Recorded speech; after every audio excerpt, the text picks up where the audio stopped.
interesting information coming out recently from national news, I guess it was last week, where we're looking at students who are having difficulty socially, emotionally, on the rise for students hurting themselves, up year over year, 334%.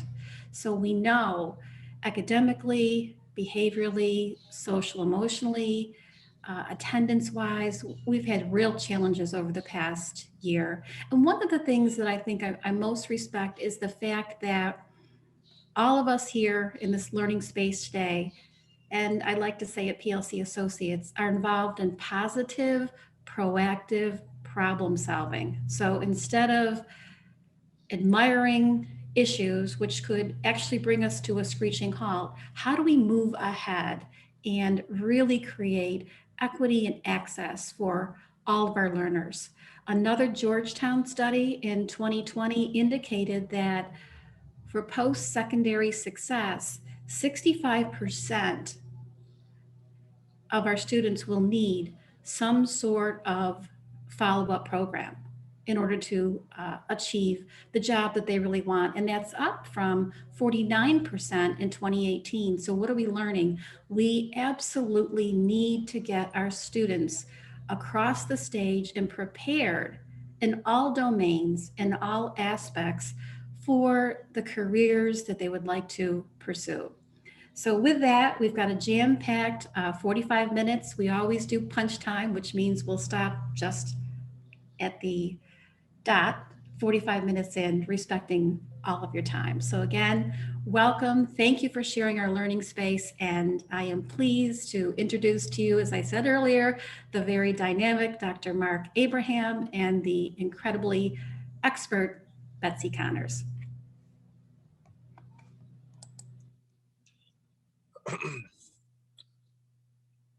So Mark, to you. Oh, okay. I apologize. So before I get started, I do want to say thank you, Penny, for inviting me on this Zoom. And really to everyone, I can't see you. And I was talking earlier that, I just hate Zooming. If you're tired of Zooming, I'm just like, we're Zooming our life away. But to everyone that decided to be here with us, thank you for the work you're doing. You are amazing. You're wonderful. And you decided to be here with us to really push yourself to learn a little bit more. So I'm really, really appreciative of you. So if you don't know who I am, again, my name is Dr. Marck Abraham. I'm the president and CEO of MEA Consulting Services, LLC. What we do is we train school leaders to lead, but with a primary focus on increasing graduation rates for young men of color. I was noted when I was a high school principal, 1 out of 10 schools in the state of New York for having one of the highest graduation rates for young men in the state of New York. I've been featured in National Association of Secondary School Principals, where I've written several articles, featured in SREB, ASCD, and I have a upcoming book that you can find on Amazon, which is called What Success Looks Like: Strategies to Increase Graduation Rates for Young Men of Color. And so the work we do leading the country is how do we impact young men of color from the seat of a principal, our middle school and high school principals. If you want to connect with me, you can reach me on Instagram, Facebook, any of the social media handles at Dr. Marck _Abraham. I'm not Elizabeth Conners like it says down there, Abraham, but I would love to connect with you after the Zoom. So thank you for being here.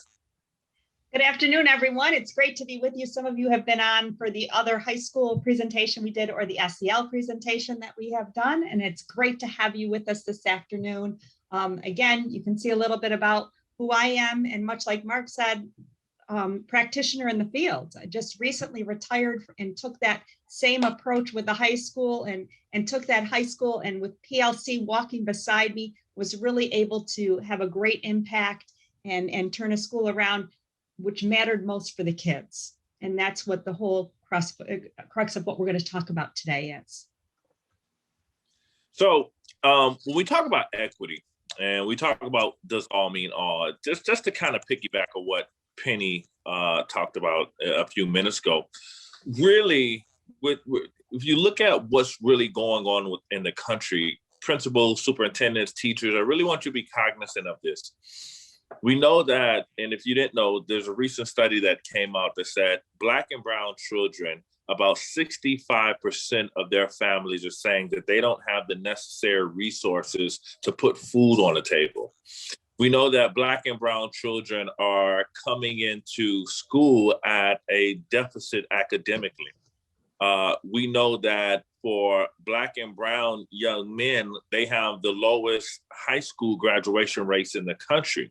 We know they have the lowest reading scores in the country. So when we talk about, equity for all and does all mean all, we really want to think about the barriers that our children are facing right now and be cognizant of the financial hardships, to be cognizant of what the research says now. I think the latest report that 14 million Americans are facing homelessness right now and being kicked out of the house. And COVID has, decimated the Black and brown family, that they're hit higher than any other population in the country. And to move that point even further, 3 out of 4 urban schools will not go to school, that has not been in school for over 12 months. So when we think about all the disparities and we think about everything that's happening, it's the onus on us, school leaders, teachers, principals, administrators, superintendents. The onus is going to be on us to have a mindset that says, every kid deserves a quality education. We believe every kid can learn. And so that has to be the foundation of our work, right, Betsy? So it just can't be, we're going to come back in September, or we're going to come back after Easter for some schools that I'm working with and just say, we're going to go back as business as usual. There has to be a paradigm shift of really being empathetic and cognizant of, all right, this is what our kids are facing. We know there's an academic deficit, but can we as educators make a difference? And that's the work we're talking about right now. Because if we don't have that paradigm shift, if we don't believe that at the onset, no matter what strategies, great, and Penny is a world-renowned consultant, no matter what strategies the PLC group gives you or the MEA groups give you or any other group that you work with gives you, it will not make a difference if we don't start here with a thinking that every kid deserves a quality education, and we as educators make a difference. So we gotta deal with that first. And it can't be a notion that, we're just teachers. Teachers and principals are the most important people in the country. And I'll be quiet because I know Betsy's trying to jump in here. It's going to be like hopscotch, people. We're just trying to find our flow. So, just, bear with us. But Betsy, you could chime in there. But that's what I want to say. Absolutely, because that mindset is so crucial, in particular at this point of the year that we're in, and we're still ducking all the change that's being thrown our way. Right. So what I want you to do right now, folks, is as you're sitting there in the audience, if the newspaper, your local newspaper, or the national news were to come in right now and say to you, what would your teachers, students, and families say if interviewed about all means all? So please put in the chat your headline about how does all mean all? What does that look like in your school district or your school right now? Put it in there. We want to know what you're thinking. And this is I know. Go ahead. I was going to say, this is the Vegas rule. So what happens in this group? So we're not going to share this out on your school website, right? So you could be here. But it's also your time to brag a little bit about what's going on in your school. So I was going to say this, Betsy. One thing that I always say is important is there's 2 types of data sets that you have to understand in a school when you're looking at a school. There's the quantitative data, which is just the numbers, but there's the qualitative data, and that's the voice. So what you're asking people to do right now is really talk about the qualitative data. What is the narrative of your school with regards to this? It's a great and important question. Marla, my friend Marla, who I happen to know from City BOCES. Look at that. City BOCES purchases all required student supplies for CTE programs. Like, let's cheer that, folks, right? They're going above and beyond to get to poverty, rural kids and small city kids to get them what they need. Woohoo! All right, who else? Come on, put it out there, folks. And just a reminder for those of you who are chatting in, on your toggle button on your dashboard, set it for all panelists and all attendees so everyone is able to see. Great, thank you. Awesome, thank you. So one thing that is, when we're talking about all means all for our students, one thing that's important. So when I was a high school principal, you know, I was able to take a school from about 65% graduation rate to 87% graduation rate in about 3.5 years. And for our Black and brown young men, the graduation rate when I left was about 93%, one of the highest in the country. One thing that we would always do, and I'm going to give you this, you know, they say, Penny, a small pencil is better than a long memory. So if you're listening to this, I would strongly advise to write some notes or jot something down to help you. But one thing that we will always do at the beginning of school, we would have a celebration for our teachers. So when you think about coming back for break and you think about bringing teachers back, we would have a celebration for our teachers. So we'll set the tone to say, every teacher is important.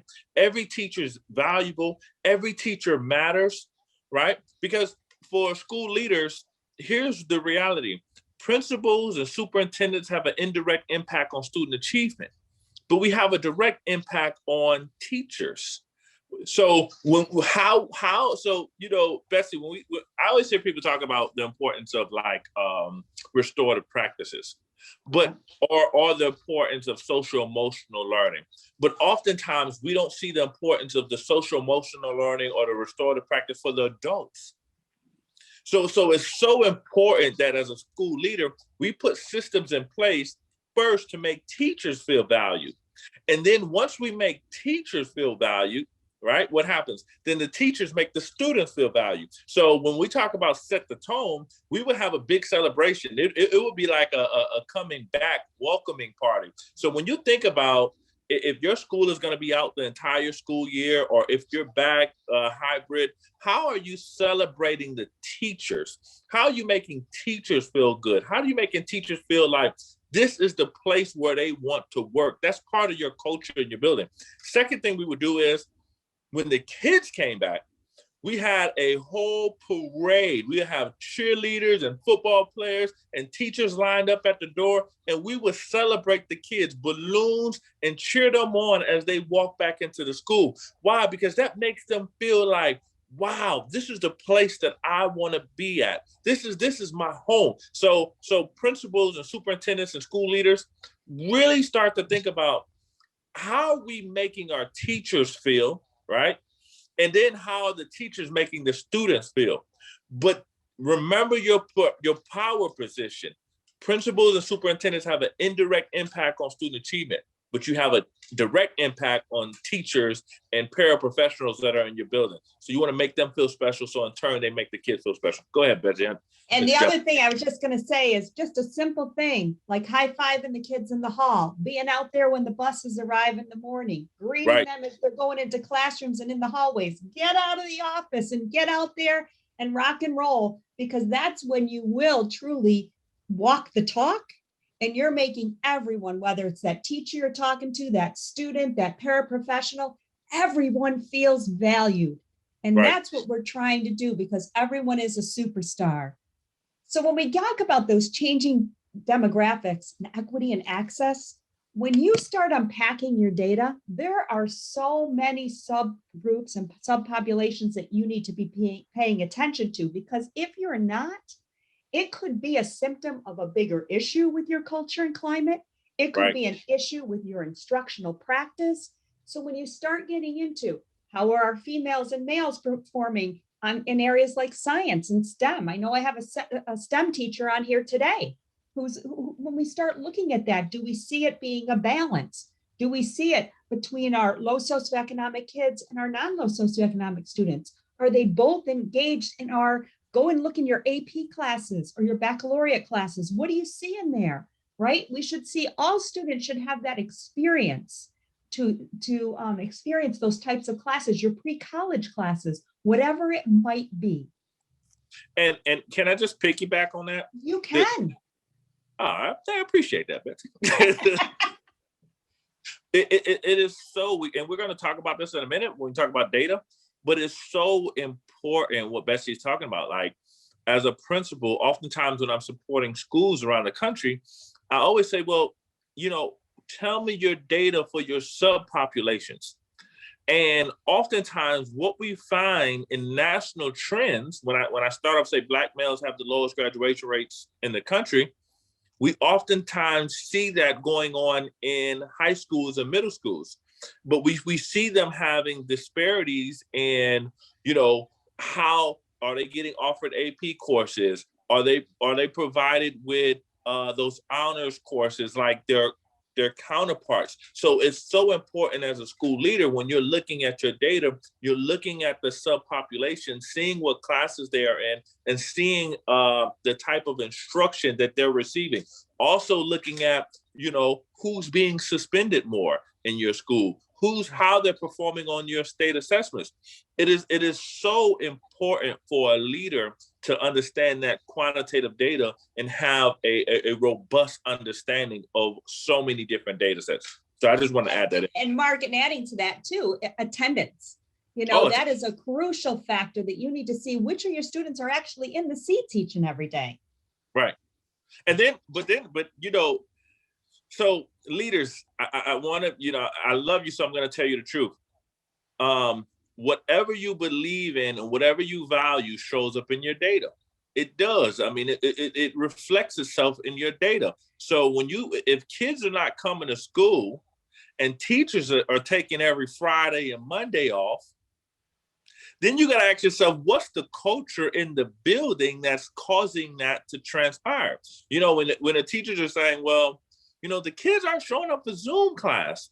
But the question is, what kind of instruction do you have going on in a Zoom class? Is it engaging? Does it make the kid feel valued? Do the kid feel loved? Because I would venture to say the same teachers that are saying that kids aren't showing up at a Zoom class are the same teachers that struggle with having kids skip their normal class when we have brick and mortar. And the same schools that have attendance issues, I apologize. The same schools that have attendance issues are oftentimes the same schools that are having attendance issues right now online. So we want to think about the culture that we're producing in our schools that are causing the lack of attendance in our school. But we have to be cognizant of that. So here we have a good visual. I don't know, Mark, if you want to take it, or you want me to? Yeah. So when we talk about equality versus equity versus inclusion, equality is saying everything should be equal, right? Everybody should have the same access. We know the problem with that, right? That everybody's coming into school at a different level. Equity says that we need to provide differentiated opportunities for kids. So if you look at the picture on the PowerPoint, you have the equality piece where the one Black child can't even see what's going on in the baseball field. And then equity is, we give the kid 2 boxes so he can be on the same playing field. But inclusion says, let's remove the barrier. Let's remove the gate altogether so the kids could just see it at their space and see it at their level. So when we talk about inclusion, we want to make sure that when we put systems in place, when we have services that we are offering, that we're cognizant of all parties and we're differentiating and just completely removing barriers so that kids can be successful. Because at the end of the day, that's what we want. We want kids to be successful. We want them to have success, but we got to remove the barriers for that to happen. Right. And here we have, again, an operational definition that many of you have seen before. And I know, Mark, you've used this before in some of the schools you've worked with. So again, you can read through that. really looking at the students have the knowledge and skills to succeed as contributing members of a rapidly changing global society. And again, we know that right now in this current situation better than ever. And again, when we talk about our beliefs, this has to be our belief. So educators, if you don't hear anything we say in the next 25 minutes or the 45 minutes we've been on here, please hear this. You have to believe that all of your kids deserve a quality education and that it's possible in your school. Like, if you don't believe that, if that's not your affirmation, and if that's not something that you actually feel is important to you, start there. Because again, the strategies that we give you will fall flat if you're not operating from the right belief system. So you may be looking for a lot of different entry points into this work, correct? Because there's so much to this onion. But one of the first places that you can look is right at your curriculum. What does it look like? What does it sound like? And we at PLC Associates use a curriculum audit that anyone could access and talk with us further about. But what it really does is lets you get in there. Most of you have your standards, right? You have your standards that you're teaching to. But what do those I can statements look like each day? What does the formative assessment look like? Do teachers get together and talk about it? Do they talk about curriculum across earth science? Do they talk about common assessments and what those assessments are actually asking our students to know and be able to do? And in this pandemic, that gives us the opportunity. Again, Robert Marzano talks about that guaranteed and viable, meaning it's timely. So during this pandemic, how are we getting together and talking about this and really saying, when time's been cut short, how are we ensuring that our students have the foundational skills and knowledge they need in order to go on and be successful? I get very passionate about this. I see I have a few of my former students on here from when I teach us at Lemoyne College. This is the piece that we sometimes forget the power in. We really need to have those discussions about those essential standards and those common assessments. And then for all of our different subgroups, are our assessments written, are our curricula written from a fair and equitable lens? Or do we, as I heard from a young child this week in the district, the kids I'm reading about and the textbooks I'm reading about, the kids don't look like me. That's That it. was very powerful. And that was from a young third grader. Right. Let me just step in here. This is a surprise. We didn't plan for this, but I can't help myself when we come to We get excited, Penny. Let's go. Okay, Mark, no more cappuccino for you today. Right? You are done. So, colleagues, friends, when you take a look at this, it certainly dovetails right in with what we're talking about with regard to equity. Marzano mentioned OTL, and I think you know what that means, opportunity to learn. And it goes back to that graphic. How can our students ever have the opportunity to learn if we haven't scaffolded and leveled out the curricula to make sure when I'm looking at these 10 boxes across the graphic, we actually come in and take apart all the resources, all the materials, all the texts, visit the classrooms and looking at the written, taught, and assessed curricula. You see that culturally responsive piece. I cannot tell you how many surprises there have been with, whoops, yes, it's standards aligned, and we have that all-important pacing guide, but these materials, our students cannot find themselves in. So it could be as you're going through your leadership administrative walkthroughs, your teacher-led walkthroughs, that teaching and learning wise, we're doing spectacular things. The instructional strategies are there, but the question becomes, what are you teaching? Right. And even more importantly, Penny, what are our kids learning? Exactly right. Directs right back to the curricula. So I can't think of a better time now that we're into the end of the year, we're tying things up. We have the summertime before we go into next academic year and get ready to make sure not only do we have teaching and instructional brilliance, but we're teaching the right content with the right resources and responsiveness. So. And just want to add into that. I always, tell principals My work is working with leaders. So I always tell principals, if the district is pushing culturally relevant pedagogy, a house divided can't stand. What am I saying? If the teachers are learning culturally relevant pedagogy, but the principal does not have culturally proficient leadership models, and you're operating from a different theoretical framework than what the teachers are teaching from, then we're going in the opposite direction. What we need to do is principals need to understand a culturally proficient leadership model that's a theoretical framework so that it aligns with what Penny and Betsy is talking about with, does the kid have the opportunity to see themselves in the building, in the curriculum, in the learning? And the first time we talk about Black children should not be in Black History Month, and its inception starts with, and you were a slave. That should not be the first time you allow them to see themselves in a text. And our Latino kids and our Indian kids and our kids from all over the country, all over the world, they should see themselves in a curriculum and see themselves in a text. But principals and school leadership, that has to be a paradigm that we come from, a theoretical framework that we're operating from. I just want to add that in there really quickly. So the big piece that I always stress, we're talking about the qualitative data. Now we have to start looking at the quantitative data. Principals and school leadership and teachers, you will not have success if you do not know your data.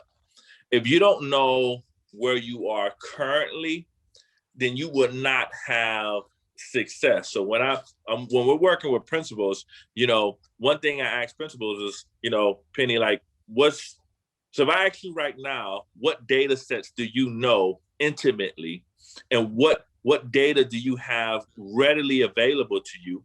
Most principals I talk to will say, well, we know our graduation rate data, or we know our 8th grade data. But then when I say, well, do you know your student attendance data? Do you know your course passing data?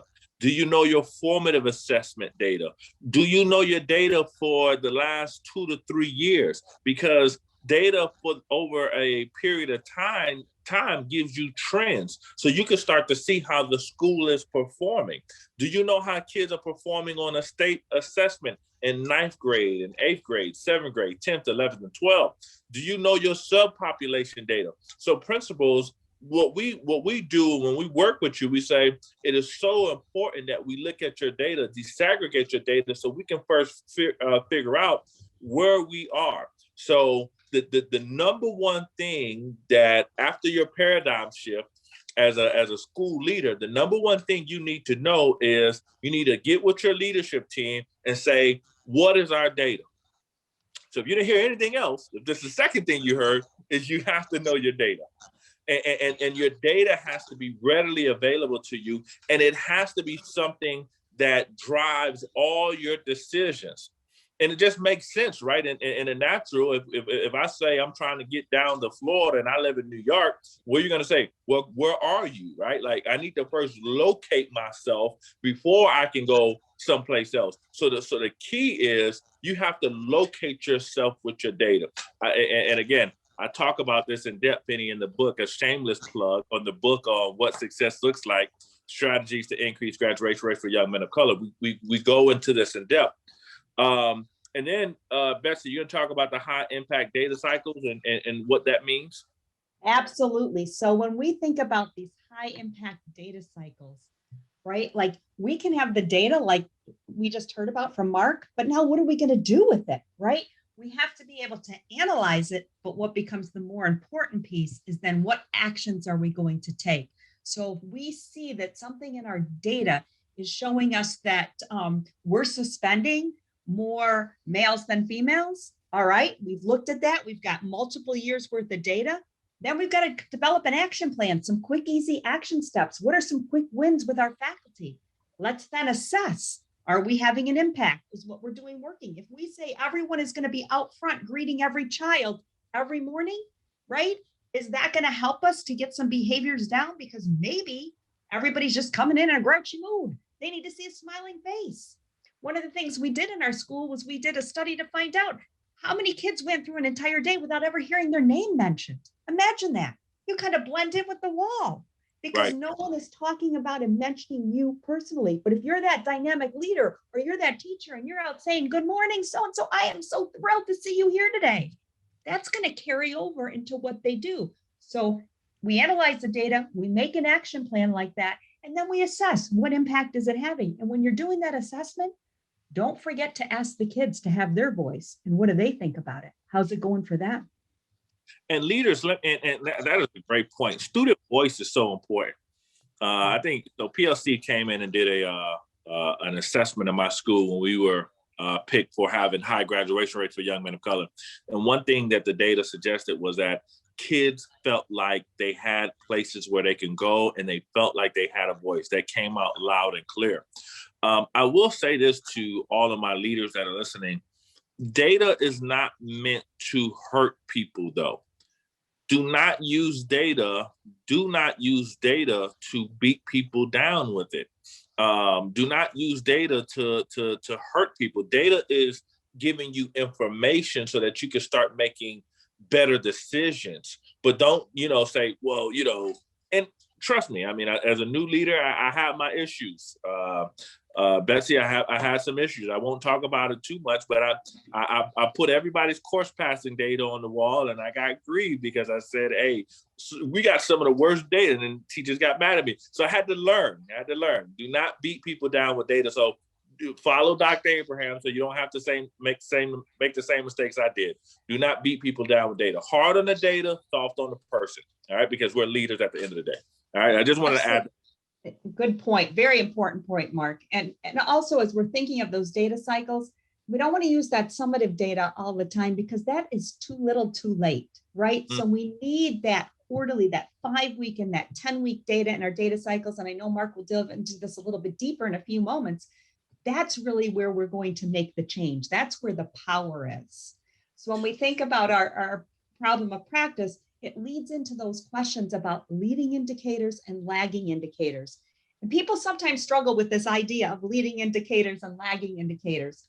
But those lagging indicators are really that after the fact, or it might be that long-term goal. For instance, I want to lose 20 pounds, right? So that's my lagging indicator. But what's my leading indicator? How many steps am I taking each day as I'm walking? Because that's going to get me to that lagging indicator.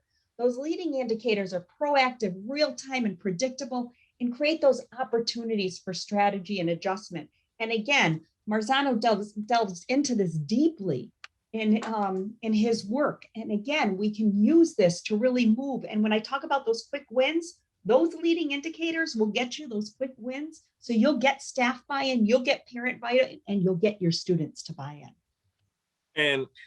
And principals and leaders, we're giving you a lot of information, and this is really just kind of overview. If you really want to get more in depth, you really have to, contact us to get more in the minutia of what we're talking about. So we're trying, and as you're talking, Betsy, I'm trying to think about all right, what real live scenarios can we give people for them to understand this if they're trying to turn their school around or if they're trying to make school equitable for all. So as you're talking, I'm trying to, give people real live scenarios. So when we talk about the leading indicators, basically saying you have to have small checkpoints to see where you're going. And we're going to get to it, but I might as well just talk about it right now and let's just get to it right now. What she's talking about is I would have course passing data sheets. I don't know if we can have this slide pull up, Penny. But I would provide my teachers with a course passing data sheet. And in that sheet, it talked about where kids were in their classroom. Were they at the 50 percentile mark, the 60 percentile mark? How many kids? What's the percentage of kids passing the class? What's the percentage of kids failing? And then in 5 weeks, I had every teacher submit to me what is it that they're going to do to own their data so that they get closer to the threshold of what the expectation was of the school. So if you're a principal and you're running a complex high school. I ran one of the biggest high schools in the city of Buffalo. And you're running a complex system. What you need to be able to do real time is to know where your school is. So when you're looking at your course passing data, it's saying, okay, at 5 weeks, how many kids are passing versus how many kids are failing?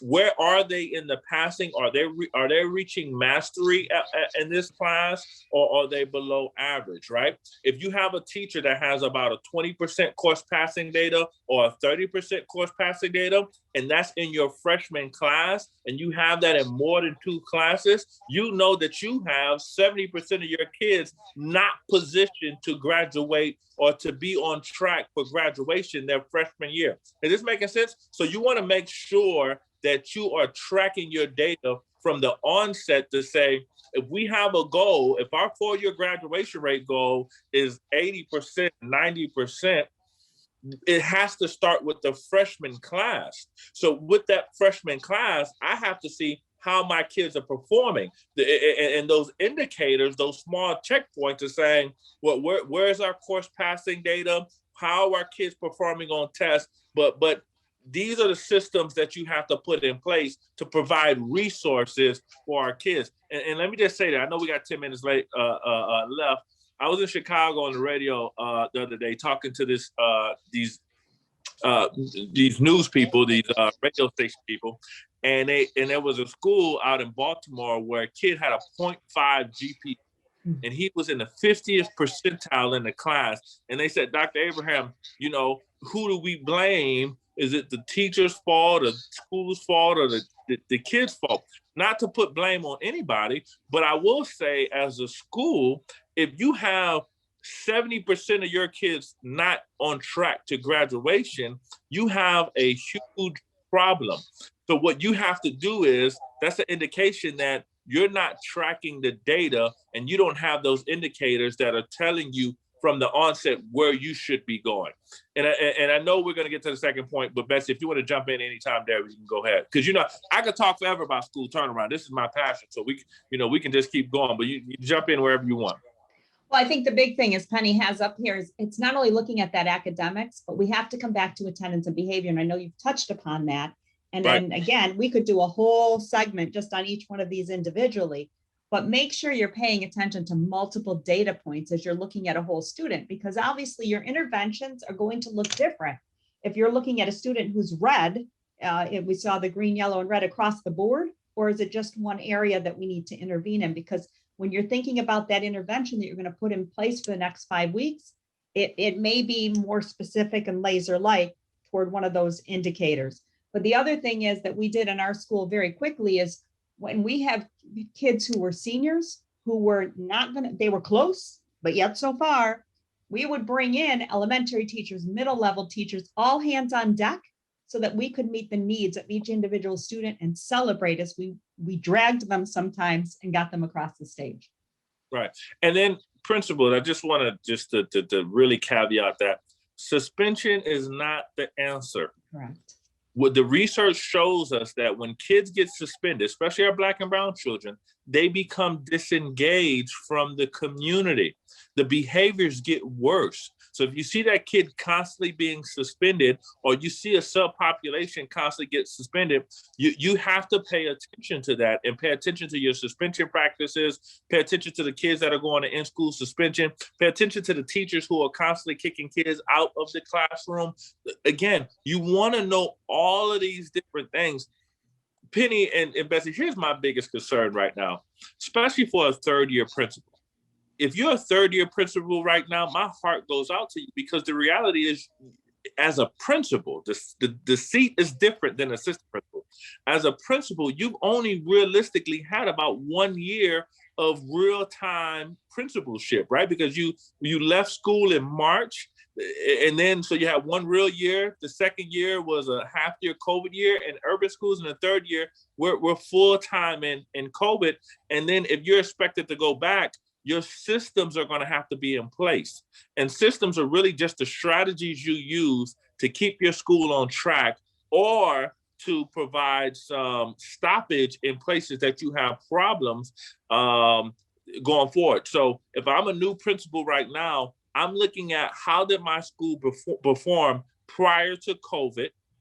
I'm looking at how we're performing during COVID. And then I'm thinking about, okay, what strategies can we put in place and what are our big issues? Step 2, we talked about setting high realistic goals. I don't have the sheet here, but as a principal, we would set goals on every academic area in our building. We wanted the building and everyone to know that the most important thing to us was not just behavior, but academics. We're not in the business of just keeping kids fed and keeping kids quiet. We're in the business of educating children. So we would have an honor roll and merit roll assembly. Whatever you celebrate, that's what kids are going to elevate to. So when you raise the expectation and say, we want to celebrate academic success, and this is what our expectation here at the Mighty Lions or Roaring Tigers or whatever it is your school is, then that tells kids, I want to be on that top list. I want to be in that top 10 performing kids list. So set goals on your data. It's not so much to be data rich and decision poor. So you want to have your data, but then you want to start to be like that baseball player that points to the fence before he gets up to bat saying, this is where we're going. And don't forget, Mark, we want to celebrate those kids who are on a roll too, not just Right. on a roll, but on a roll and showing that success, because their success might not be measured the same way. Back to our, do we have the bench, the blocks underneath them to support them, or multiple blocks underneath them so everyone can be equal? And so go ahead. No, go ahead. Go, I'm sorry. I was just going to go on as we're thinking about this, Mark. I know this is your slide on high school passing goals, and we kind of talked about that one already. But as we just are really thinking about, as you prepare for 21-22 folks who are joining us today, how are you going to establish your school goals? How are you going to bring in your leadership teams? How are you going to make sure everyone's voice is heard? Because that's the key. Folks, that is the key. If I were you, I would get this video, rewind it, play it over and over again, and really kind of pull out the nuggets. I know, Penny, I'm sorry, I had too much cappuccino. I'm off the script. All right, but it's so important trying to give you a lot of information in 45 minutes. Like, we're trying to give you how to make a school equitable for all, but we're also trying to give you practical things you can do to take a failing school into a high-performing school all at once. So we're doing a lot of things simultaneously here in this Zoom meeting, and we're at 42 minutes. Know the narrative of your school. We talked about what Betsy was saying, what are people saying about your school, the news report or something like that. But it is so important to know the narrative of your school. What does the community say about your school? What do the teachers say about your school? If you're a first-year principal, do not try to make changes today. Don't get excited that I listen to Dr. Abraham, but his name is really Elizabeth Conners, and I listen to Betsy, and now I'm pumped up and I'm ready to go make some changes. No, you have to fact find. You have to figure out what's going on. When I was a principal, I took over the school, and our thing was we were a middle of the road school. We were that not the highest performing, not the lowest performing. We were just a middle of the road average school. That bothered me. I want to be the best school. So I changed the narrative. I said, we're the best school in the land, often imitated, never duplicated, only one MAC high. And everything I did was to support that narrative that we created. And sometimes, leaders, you have to create a narrative, and you're the only one with the vision to create that narrative. So your mission statement, your vision statement, your narratives are so important. Betsy, take us away. All right, and we're not going to be able to get to our Nearpod that we wanted to do in our poll because we're almost out of time, but I do want to focus in on the slide that Penny has in front of you right now, because this is crucial, folks. This is the creating that equity in your daily practice. So as you're pausing right now and reading through this, I want you to be thinking, where do we fall as a school on each pillar? And folks, as Dr. Abraham said, he said, you can take anything back, one little piece of this back. This is something you could do tomorrow with your faculty. You could put this in front of them and say, where do we fall on each of these areas? and have discussion and breakout rooms where you talk about what are we doing each and every day. Again, it's around curriculum. It's around our policies. It's around the staff we hire. There are good nuggets right in here for everyone. Leaders, I love you. Contact me. Let's get in contact. Let's keep this conversation. Penny, we need another one. Penny, out of 45 minutes, not enough time. We need at least 5 hours of this. Penny, this is good. Mark, let me answer that, because Penny's going to go to our last slide, and we have an opportunity for people to join myself and one of my colleagues from PLC Associates, Dominic Lisi, and we're going to be available on April 17th and April 24th, 2 Saturday mornings from 8 to 10, where we're going to actually talk about this. Or actually, I think I said the times wrong, 9 to 11, but you can find us. We're going to be putting this out on social media, and we're going to actually follow up and unpack, what does this look like, Mark? What does this look like to put in practice in my school? Because we've given you the 3,000 foot level. Now we got to help you bring it down so that you have those manageable chunks so that you as leaders can be on a roll as well. All right, folks. So thank you, everyone. We have to end it here because we honor our punch time. But we do want you to know, once again, this was all recorded and we will be sending it to each of you who registered. Please take it back with your colleagues. Mark, when you said, watch it 1,000 times, pop the popcorn, get the refreshing beverage, and take all the good information from it. And we will be following through with, as Betsy said, a very exciting offering as we begin the Saturday symposiums with PLC. Colleagues, thank you. Wonderful work. We're so proud of what you do with our children, and we appreciate. Thank you. Thank you, everyone. Bye-bye.